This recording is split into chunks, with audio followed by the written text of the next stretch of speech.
Pak Tadus dan rekan-rekan semua, Bapak, Ibu, Saudara-saudara.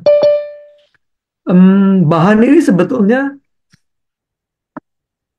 menjadi bahan yang membekali kepemimpinan ya. Tapi bahan ini bagus, jadi saya coba tambahkan sesuai dengan konteks-konteks yang cocok, yang juga mempunyai dasar-dasar Alkitabiah, gitu ya. Em, Baik, saya izin sharing sebentar. Saya izin share screen.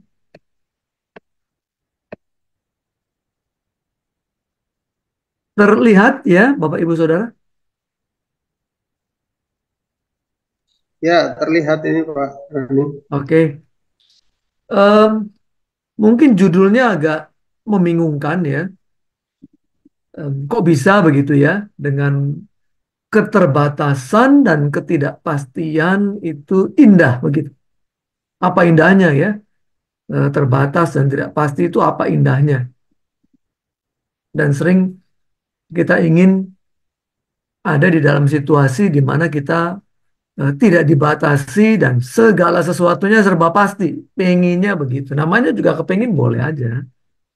Tapi masalahnya di dunia di mana kita tinggal itu kenyataannya tidak seperti itu. Ya, kenyataannya adalah kita ini dalam banyak hal, kalau tidak dikatakan semua hal itu ada batasnya. Dan juga dalam banyak hal, atau kalau kita mau bicara jujur, ternyata semua hal tidak pasti. Gitu ya. Nah, ini satu slide yang semoga membuka pikiran kita bahwa dengan adanya keterbatasan, dengan adanya ketidakpastian, disitulah kepemimpinan atau kemampuan memanage, kemampuan mengelola itu dibutuhkan. Ya, bahwa kita itu ketika dihadapkan dengan hal-hal yang terbatas, muncul ide, muncul usaha, muncul segala upaya untuk kita bisa mengelola. Waktu kita semua terbatas, Bapak Ibu Saudara, sangat terbatas. Tapi dengan waktu yang terbatas, kita menjadi belajar bagaimana mengelola waktu, menjadi bijaksana, tidak banyak membuang-buang waktu, karena kita tahu waktu ini sangat berharga. Bahkan bukan saja waktu adalah uang, begitu ya. Kalau orang dunia bilang waktu adalah uang, tapi waktu itu lebih daripada uang. Uang hilang bisa dicari, waktu hilang nggak bisa dicari lagi. Kita nggak bisa memutar sejarah ya. Yang lalu dia akan berlalu. Tapi dengan waktu yang terbatas kita diajari gimana ya supaya kita punya waktu yang terbatas ini efektif. Uang juga terbatas ya.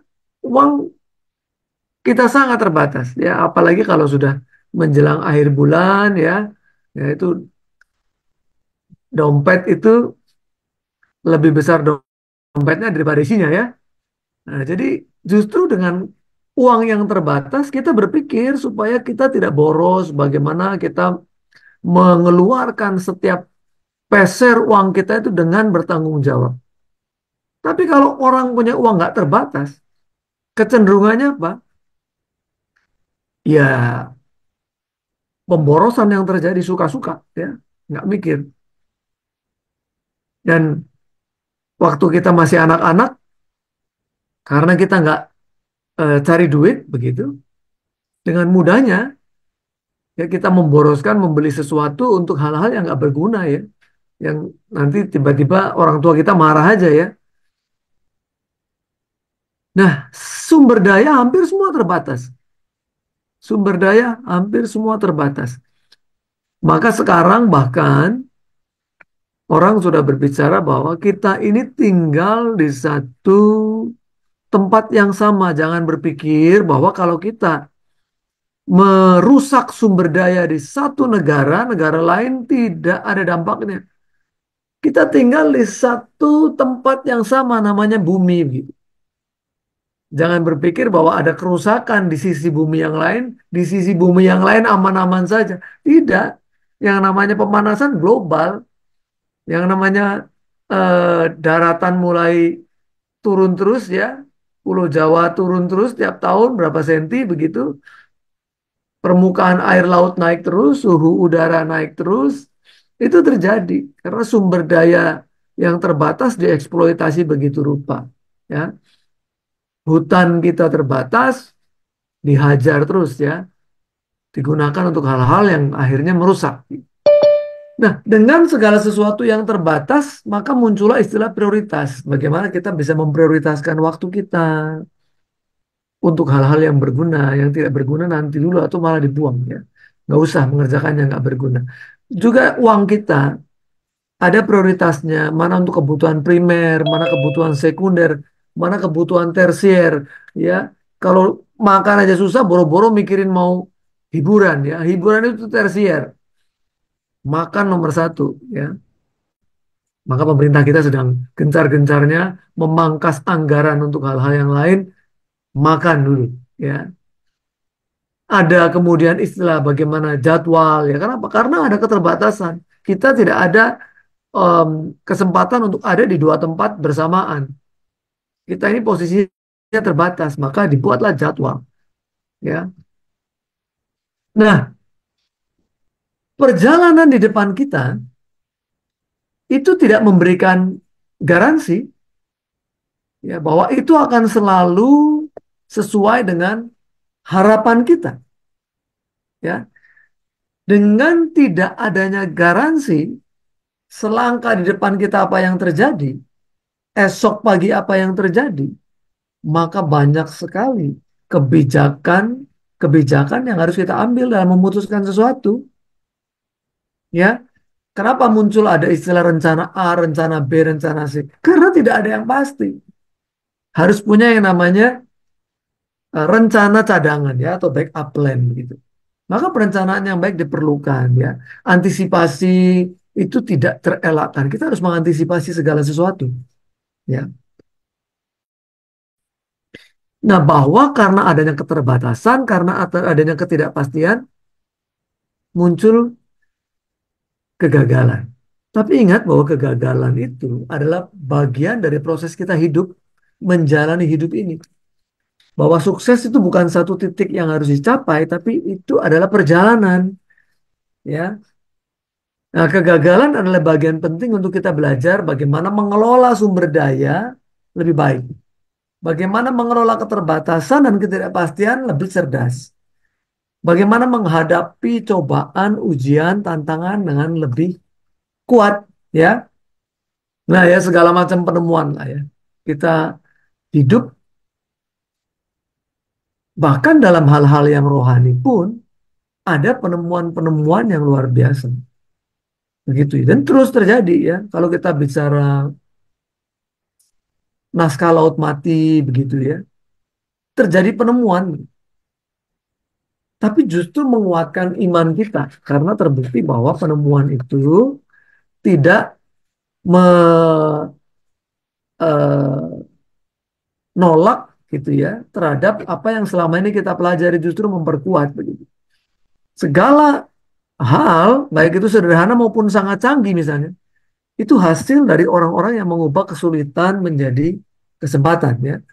Jadi kalau kita belajar malam hari nanti dengan firman Tuhan, jangan sampai orang-orang yang seharusnya punya pengharapan lebih daripada orang dunia yang tidak mengenal Allah. Kekristenan ini justru hidupnya tidak lebih bisa diteladani daripada orang yang tidak mengenal Tuhan. Jangan sampai ya. Itu pesan saya sebetulnya malam ini. Ya. Jadi masalah apapun bentuknya sama. Kita orang percaya, orang tidak percaya, mengalami masalah sama, ya.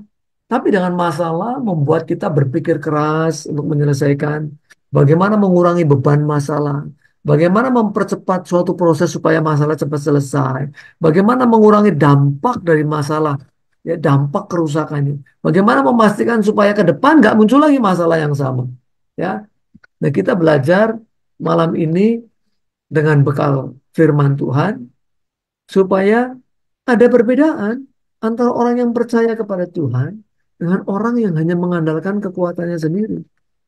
Ya, ingat kita pernah bahas tentang pikiran ya, bahwa medan pertempuran itu ada di pikiran, memulai atau tidak memulai itu juga di pikiran, menetapkan bahwa segala sesuatu dipercayakan untuk kita alami, ya Tuhan izinkan terjadi, pasti ada alasannya.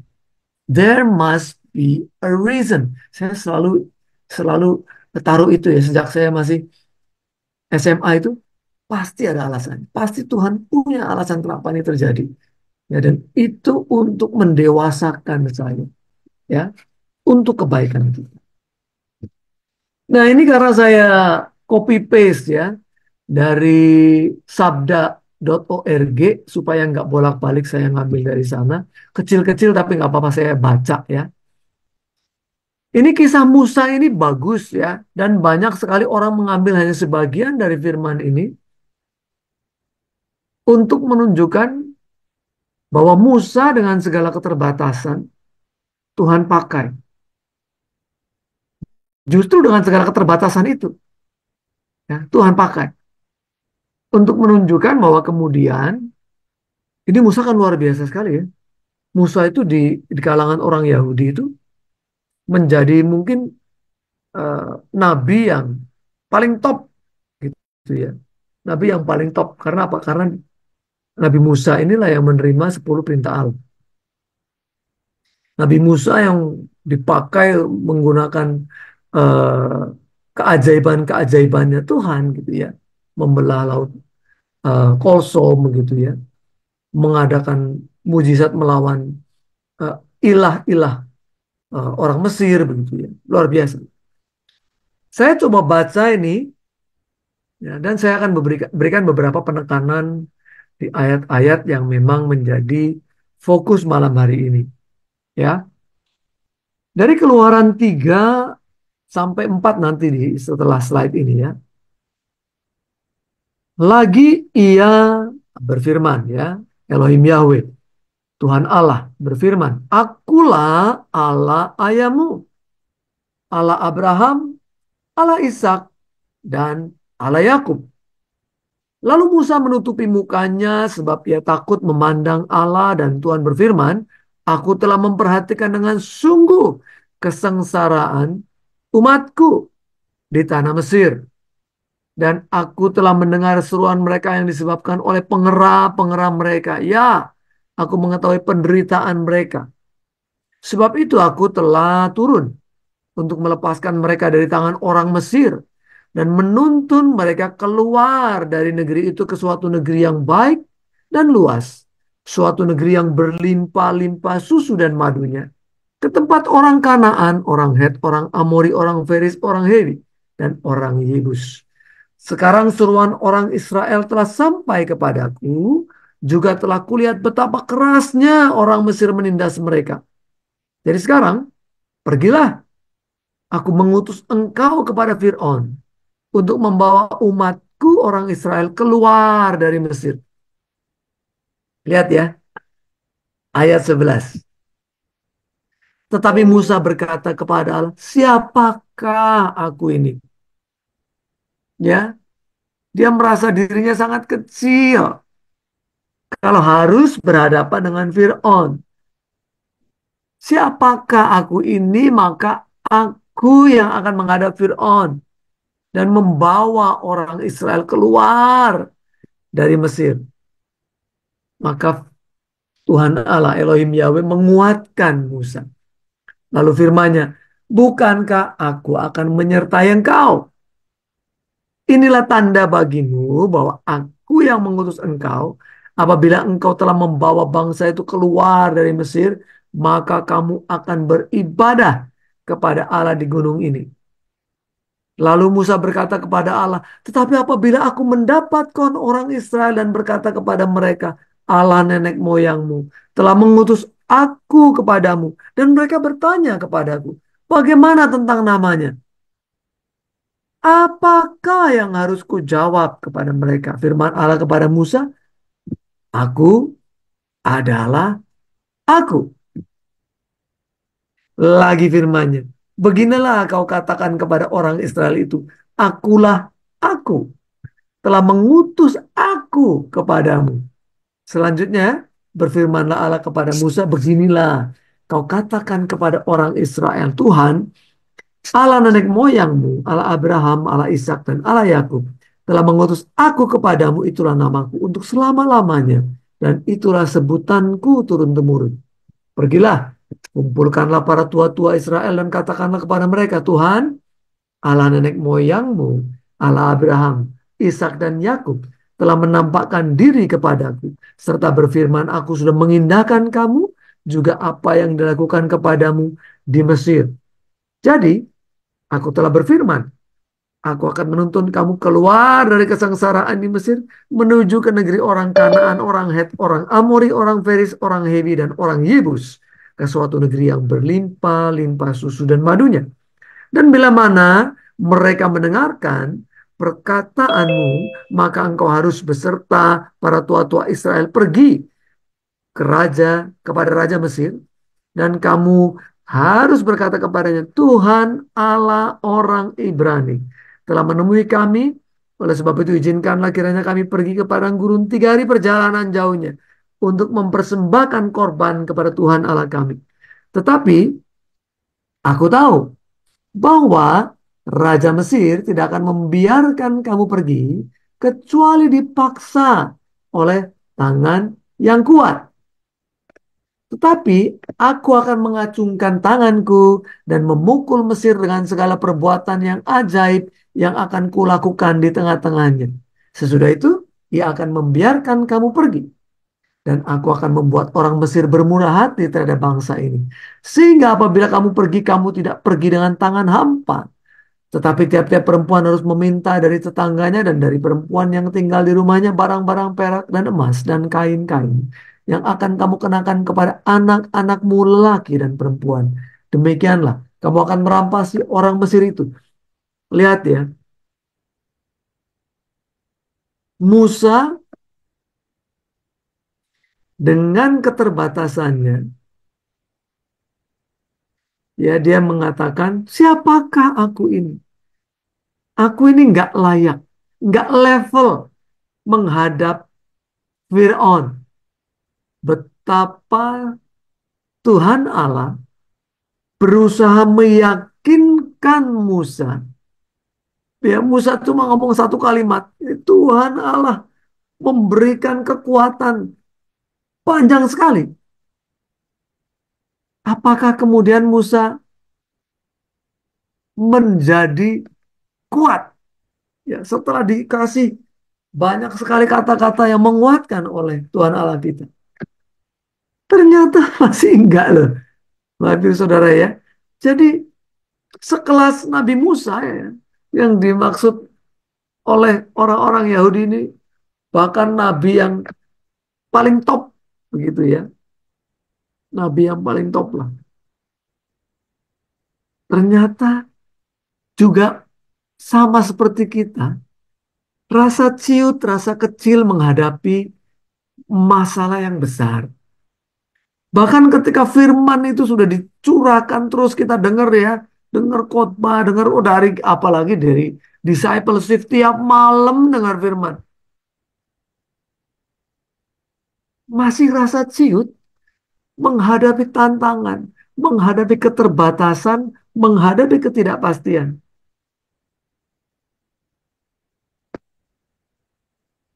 Lalu saut Musa. Apa saut Musa? Oh, oke, siap Tuhan. Kalau begitu, saya siap maju. Enggak, dia masih bicara apa?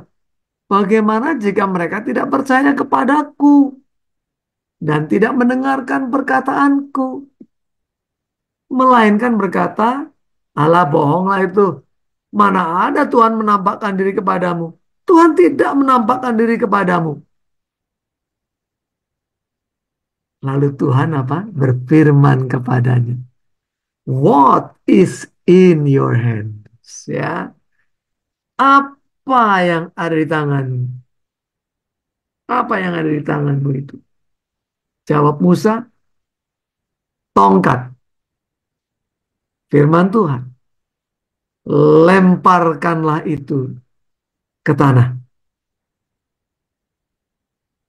Lemparkanlah itu ke tanah. Ya, tongkat ini bicara ya dalam eh, kiasan ini adalah tempat atau barang yang memberi topangan, bisa barang yang memberi perlindungan, bisa ya. Dan ketika tongkat itu dipegang oleh Musa, Musa merasa dia bisa punya topangan, dia bisa punya perlindungan. Tapi Tuhan katakan, lemparkan itu ke tanah. Belajar percaya kepada Tuhan. Ya, dengan hal yang sedikit kita rasa kita aman. Padahal itu sama sekali tidak memberikan pengamanan. Yang sedikit ketika kita percayakan kepada Tuhan, itulah yang memberikan pengamanan. Dan ketika dilemparkannya ke tanah, maka tongkat itu menjadi ular. Sehingga Musa lari meninggalkannya. Tetapi firman Tuhan kepada Musa, "Ulurkanlah tanganmu dan peganglah ekornya." Musa mengulurkan tangannya, ditangkapnya ular itu lalu menjadi tongkat di tangan. Supaya mereka percaya bahwa Tuhan Allah nenek moyang mereka, Allah Abraham, Allah Ishak, dan Allah Yakub telah menampakkan diri kepadanya. Lagi firman Tuhan kepadanya, "Masukkanlah tanganmu ke dalam bajumu." Dimasukkannya tangannya ke dalam bajunya. Dan setelah ditariknya keluar, maka tangannya kena kusta putih seperti salju.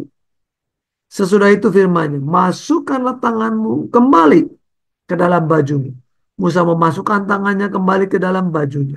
Dan setelah ditariknya keluar, maka tangan itu pulih kembali seperti seluruh badannya. Jika mereka tidak percaya kepadamu dan tidak mengindahkan tanda mujizat yang pertama, maka mereka akan percaya kepada tanda mujizat yang kedua. Dan jika mereka tidak juga percaya kepada kedua tanda mujizat ini dan tidak mendengarkan perkataanmu, maka engkau harus mengambil air dari sungai Nil dan kau curahkan di tanah yang kering. Lalu air yang kau ambil itu akan menjadi darah di tanah yang kering itu. Bapak Ibu Saudara, kurang apa? Kurang apa lagi? Tuhan Allah meyakinkan Musa untuk berani berbicara kepada bangsa Israel dan juga berani menghadapi Firaun. Kurang apa lagi? Tapi lihat loh, ayat yang ke-10. Ya, Tuhan sudah memberi kekuatan lewat perkataannya, lewat mujizatnya. Nggak cuma satu, nggak cuma dua, tiga. Lalu kata Musa kepada Tuhan, "Ah, Tuhan, aku ini tidak pandai bicara. Dahulu pun tidak. Dan sejak engkau berfirman kepada hambamu pun tidak. Sebab aku berat mulut dan berat lidah." Mestinya Tuhan mulai ngamuk ya. Tetapi Tuhan berfirman kepadanya, "Siapakah yang membuat lidah manusia? Siapakah yang membuat orang bisu atau tuli? Membuat orang melihat atau buta? Bukankah aku, yakni Tuhan? Oleh sebab itu, pergilah, Aku akan menyertai lidahmu dan mengajar engkau apa yang harus kau katakan. Kurang kesel apa lagi? Tuhan aja bisa kesel, ya, ngadepin Musa. Sudah begitu, oh ya sudahlah Tuhan. Kalau begitu, oke. Begitu? Ternyata kan tidak. Masih ngeyel lagi loh. Ini persis banget sama kita. Mungkin kita lebih parah ya. Bisa jadi. Ya. Ayat 13. Tetapi Musa berkata, Tuhan, utuslah kiranya siapa saja yang patut kau utus. Meledak juga. Meledak juga. Maka bangkitlah murka Tuhan terhadap Musa. Dan ia berfirman, bukankah di situ Harun, orang Lewi itu, kakakmu? Aku tahu bahwa ia pandai bicara. Lagi pula ia telah berangkat menjumpai engkau. Dan apabila ia melihat engkau, ia akan bersuka cita dalam hatinya. Maka engkau harus berbicara kepada Harun, kepadanya, dan menaruh perkataan itu ke dalam mulutnya. Aku akan menyertai lidahmu dan lidahnya. Dan mengajarkan kepada kamu apa yang harus kamu lakukan. Ia harus berbicara bagimu kepada bangsa itu. Dengan demikian, ia akan menjadi penyambung lidahmu. Dan engkau akan menjadi seperti Allah bagimu. Dan bawalah tongkat ini di tanganmu. Yang harus kau pakai untuk membuat tanda-tanda mujizat. Apa yang kita pelajari? Keterbatasan kita. Selalu ada hal baik yang Tuhan akan kerjakan. Ya, muncul di sini istilah kerja sama, teamwork. Kita terbatas, kita sendiri, tapi kita bisa bekerja dengan orang lain untuk menghasilkan sesuatu. Kita sendiri nggak bisa, tapi berdua bisa. Berdua nggak bisa, bertiga bisa. Ya, tapi belajar serahkan kepada Tuhan apa yang Tuhan mau lakukan. Ya, ini sudah luar biasa sekali. Ngeyel istilahnya ya, ngeyel sama Tuhan ngeyel. Yang lain apa kita belajar selain dari Musa? Dari Paulus. Ya, dari Paulus. 2 Korintus 12 ya. Kalau kita baca dari ayat 1 sebelumnya, Paulus cerita ya betapa luar biasa Tuhan bawa Paulus itu ya. Kemudian dia katakan begini, atas orang itu ya, cerita mengenai Paulus yang diangkat Tuhan gitu ya. Dan lebih daripada rasul-rasul yang lain sebetulnya ya. Atas orang itu aku hendak bermegah, tetapi atas diriku sendiri kalau aku berkaca, melihat, aku bercermin, aku melihat diriku sendiri, aku tidak akan bermegah selain atas kelemahan-kelemahanku, atas keterbatasan-keterbatasanku. Sebab sekiranya aku hendak bermegah juga, aku bukan orang bodoh lagi karena aku mengatakan kebenaran. Tetapi aku menahan diriku supaya jangan ada orang yang menghitungkan kepadaku lebih daripada yang mereka lihat padaku atau yang mereka dengar daripadaku. Dan supaya aku jangan meninggikan diri karena pernyataan-pernyataan yang luar biasa itu yang bisa dibaca di ayat 1 sampai 4 ya. Maka aku diberi suatu duri di dalam dagingku, yaitu seorang utusan iblis untuk menggocok aku, supaya aku jangan sombong, jangan arogan, jangan meninggikan diri. Ya, dan banyak orang menafsirkan ini adalah penyakit. Ya, dan ada lagi yang berani menafsirkan sakitnya Paulus adalah sakit mata. Kenapa bisa begitu? Karena di ayat lain mengatakan bahwa aku menuliskan pesanku dengan tulisan atau huruf yang besar-besar begitu ya. Nah, tidak perlu menjadi polemik, tapi pada intinya ada satu hal yang membuat Paulus merasa tertekan ya, ada hal yang berat yang nggak lepas. Tentang hal itu aku sudah 3 kali berseru kepada Tuhan supaya utusan iblis itu mundur daripadaku. Tetapi jawab Tuhan kepadaku, cukuplah kasih karuniaku bagimu, sebab justru dalam kelemahanlah, dalam keterbatasanlah kuasaku menjadi sempurna.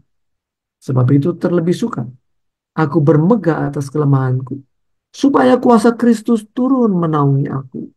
Karena itu aku senang dan rela di dalam kelemahan, di dalam siksaan, di dalam kesukaran, di dalam penganiayaan, dan kesesakan oleh karena Kristus. Sebab jika aku lemah, maka aku kuat. Ya, Em, 2 hari yang lalu, 2 hari yang lalu saya dihubungi oleh pendeta Lili. Ya, beliau dengan pendeta Cipri suami istri ini melayani di Timor Leste. Beliau kontak saya dan cerita ada gembala yang mengalami kesusahan sama-sama di Timor Leste. Anaknya sakit keras katanya. Anaknya sakit keras. eh Sampai tumpah-tumpah dan tumpahnya darah segar dan banyak gitu ya. Dikirimkan ke saya fotonya, em, dirawat di Jakarta si anak ini dan istrinya. Kemudian karena kondisinya tambah parah, em, pendeta ini mesti segera berangkat ke Jakarta untuk mendampingi ya, mendampingi anak yang sakit keras dan istrinya. Ada lagi 2 anak yang kecil itu dititipkan ke jemaat untuk karena mereka masih sekolah ya dan juga harus ditopang begitu. Tapi melihat kondisi saat itu di mana eh,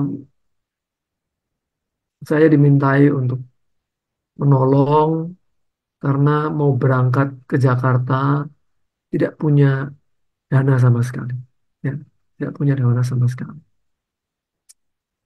Em, Ya sudah, saya bilang kasih saya KTP-nya, saya berikan tiket. Udah selesai. Ya, nggak mikir saya kalau begitu nggak mikir. Cuman saya melihat begini, ketika saya lihat KTP-nya, pendeta ini orang Jakarta, Bapak Ibu Saudara. Orang Jakarta, tapi mau melayani di Timor Leste dengan kondisi yang sangat memprihatinkan, ya, sangat memprihatinkan. Jadi dapat info juga em, dia harus pindah, katanya kemarin sempat dicari, ternyata sudah pindah karena kontrakan dia juga tidak mampu bayar, dia harus cari tempat yang murah tentu jauh dari kota Dili begitu ya. Jadi kemudian saya berpikir begini ya, waduh Tuhan, kalau Tuhan panggil dan eh, orang menjawab panggilan, dia tinggalkan kehidupan yang di Jakarta sebetulnya kalau kita lihat banyak sekali hamba-hamba Tuhan dari daerah pengennya ke Jakarta. Jakarta itu seperti kalau orang dari Indonesia ke Amerika gitu. Wah, negeri impian. Jakarta kota impian. Ya, di mana-mana kelihatannya gampang kalau Jakarta. Tapi ini justru hamba Tuhan meninggalkan Jakarta masuk ke daerah yang minus, yang menurut saya minus. Terus mengalami penderitaan yang begitu luar biasa. Ya, Sangat mungkin. Kalau jiwanya berontak itu orang sangat bisa dipahami gitu. Kalau bicara mengenai sisi manusianya. Kalau bicara sisi manusianya, orang bisa berontak, bisa kecewa dan sebagainya ya kepada Tuhan karena dia layani Tuhan dan kemudian dia rasa penderitaannya kok begitu berat. Tapi kita lihat juga Paulus dengan segala perjuangan dia demi Injil Tuhan Yesus, toh dia juga mengalami penderitaan yang luar biasa. Maka sampai dia katakan, karena itu aku senang dan rela dalam kelemahan, dalam siksaan loh. Ini udah tidak bisa dipikir dengan akal sehat, Bapak Ibu Saudara. Bagaimana dia bisa senang, ikhlas, nah, orang kan begitu kan ya, ikhlas, rela itu ikhlas, senang dalam kelemahan, dalam siksaan, dalam kesukaran, dalam penganiayaan, dalam kesesakan. Wah, kalau orang sudah bisa melewati ini namanya udah menembus batas. Aduh, saya juga belajar ya. Aduh Tuhan, gimana ya? Saya bisa menembus batas yang orang dunia hindari gitu ya. Segala kesesakan, siksaan, segala macam. Justru menjadi kesenangan dan hal yang dilakukan dengan rela. Sampai dia mengatakan, jika aku lemah, maka aku kuat. Aku kuat.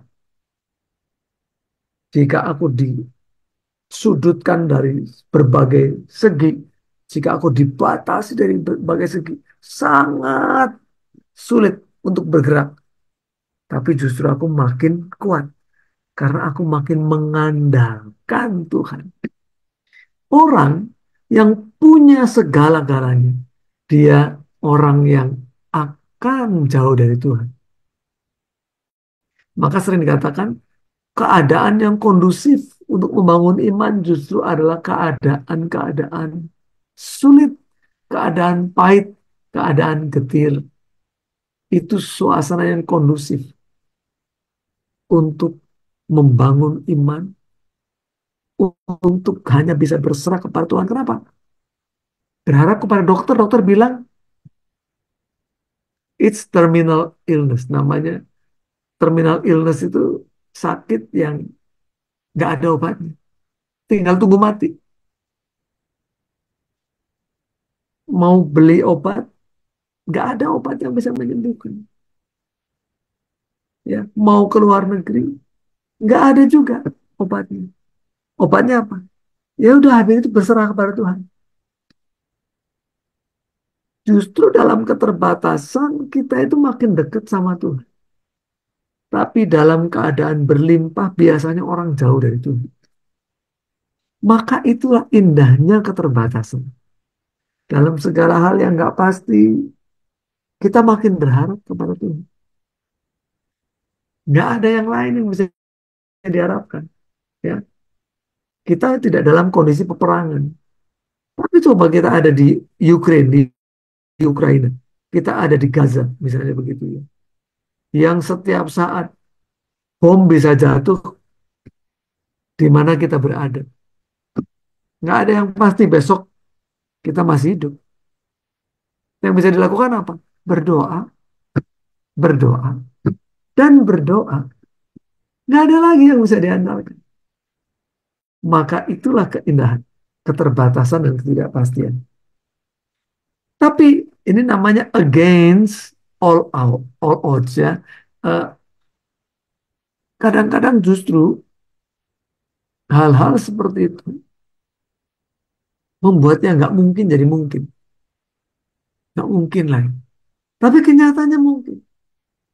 Ya kemarin eh, Pak Hens sampaikan mengenai bisa dilewati. Kayaknya nggak bisa dilewati. Bisa juga akhirnya. Ya, akhirnya bisa juga. Maka kita selalu berharap yang terbaik, tapi bersiap yang terburuk. Ya, selalu senyum karena kita punya, tapi mental kita siap untuk hal yang terburuk. Ini perlu kebijaksanaan, ya. Kita bisa menikmati loh kebahagiaannya. Jangan sampai kemudian jadi orang Kristen mukanya murung terus gitu ya. Saya nggak bisa menikmati ya. Oh, kita bisa.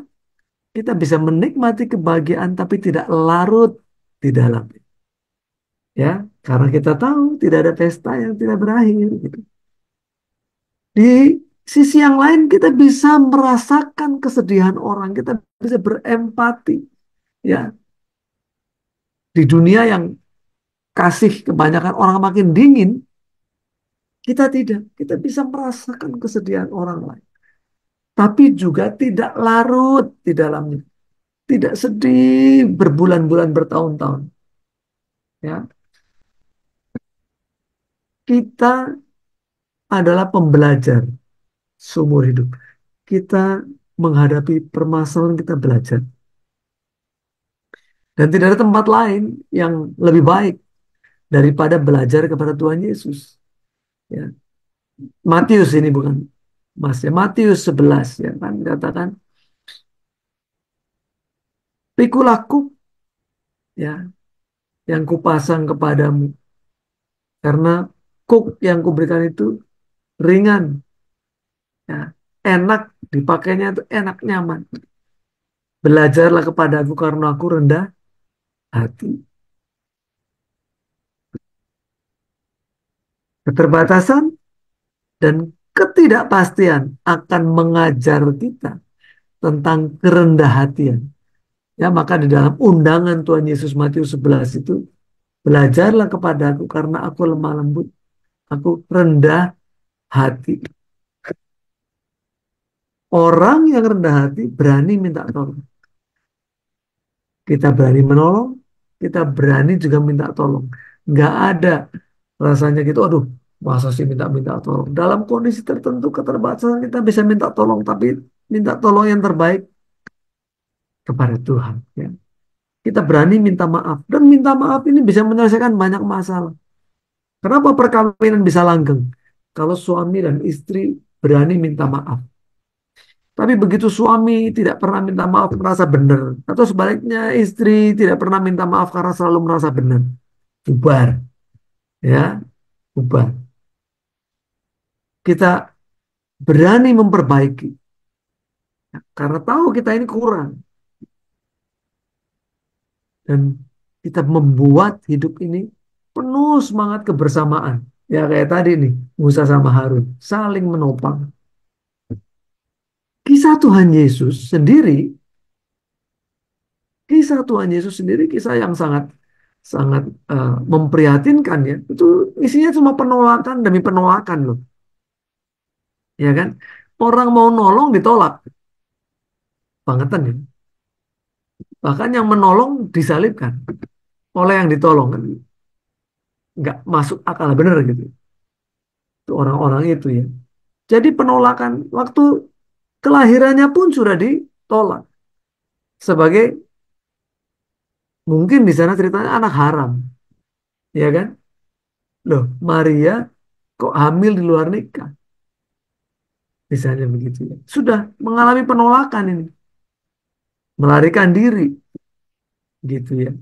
Kemudian dalam masa pertumbuhannya pun mengalami penolakan. Orang anggap apa? Dia kan cuma anak tukang kayu, cuma anak tukang kayu. Bisa apa gitu misalnya ya. Bahkan pengajarannya, tindakan-tindakannya pun ditolak. Dikatakan, oh dia pakai kuasa Beelzebub, kuasa iblis.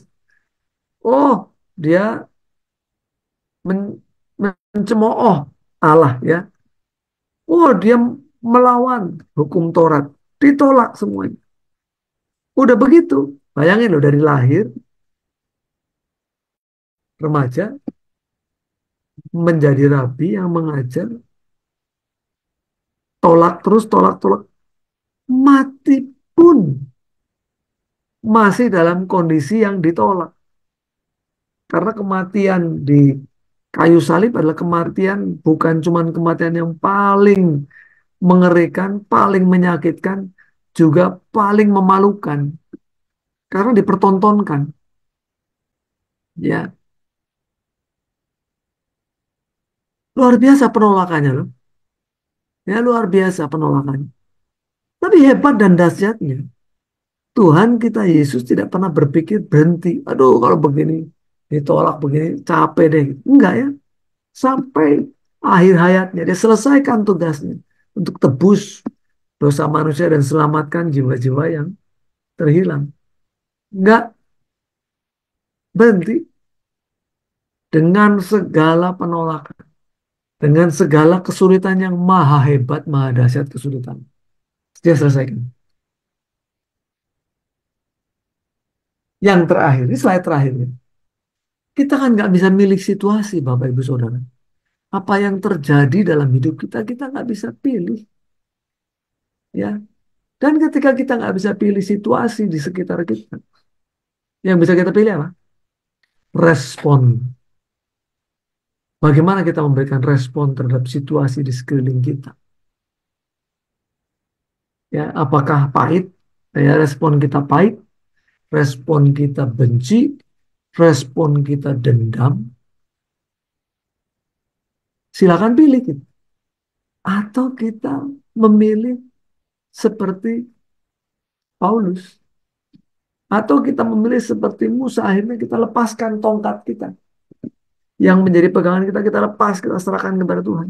Tuhan pakai seturut maunya Tuhan, bukan seturut maunya kita. Ayat terakhir, dengan segala keterbatasan, dengan segala ketidakpastian, yang ada adalah kekhawatiran. Ya, kita khawatir besok. Ya, kalau orang yang sangat terbatas, makan besok aja kan bingung. Besok makan apa ya? Kekhawatirannya luar biasa. Tapi kita belajar ya, nggak hanya di dalam perjanjian lama, perjanjian baru pun banyak ayat-ayat yang serupa. Serahkanlah khawatirmu kepada Tuhan. Serahkanlah keterbatasanmu kepada Tuhan. Serahkanlah kelemahanmu kepada Tuhan. Serahkanlah ketidakpastianmu kepada Tuhan. Maka Ia akan memelihara engkau. Ya, tidak untuk selama-lamanya dibiarkannya orang benar itu goyah. Tapi harus orang benar dulu. Jangan kita malah ke bawah orang dunia. Ya. Amin. Saya kembalikan ke Pak Tadus ya. Ya, untuk dalam doa dulu baru kita buka sesi tanya jawab. Baik, mari kita berdoa. Bapak, terima kasih. Kalau kami melihat dunia sekitar kami, segalanya membuat kami ciut. Masalah mungkin tidak kunjung berhenti, satu masalah belum selesai, masalah lain hadir. Tantangan bukan semakin ringan, makin berat. Hari esok tidak memberi kepastian. Tapi justru malam hari ini mau mengajar kami untuk melihat indahnya keterbatasan. Sehingga kami makin bergantung kepadamu ya Tuhan. Indahnya ketidakpastian. Sebab kami makin mengandalkan Engkau ya Tuhan. Dan kami tahu bahwa hidup ini sementara. Apapun yang terjadi, pasti Tuhan punya mau dan punya maksud. Ajar kami belajar dan terus makin percaya penuh kepada Tuhan bahwa Tuhan tidak pernah meninggalkan kami. Engkau pegang erat tangan kami. Engkau punya kendali atas hidup kami. Dan Tuhan tolong kami supaya kami menjadi teladan bagaimana menghadapi segala keterbatasan dan ketidakpastian. Jangan biarkan kami justru lebih khawatir, lebih mudah panik dibandingkan justru dengan orang-orang yang tidak percaya kepada Tuhan. Dijauhkan Tuhan. Bapa, jaga hati kami, jaga pikiran kami, bersih, tidak pernah mencurigai Engkau. Bahkan ketika kami melakukan hal baik dan kami harus menderita karenanya, kami mau belajar berkata segala kemuliaan hanya bagi Tuhan. Di dalam nama Tuhan Yesus Kristus, kami mengucap syukur buat teguran firman-Mu. Amin. Iya, amin.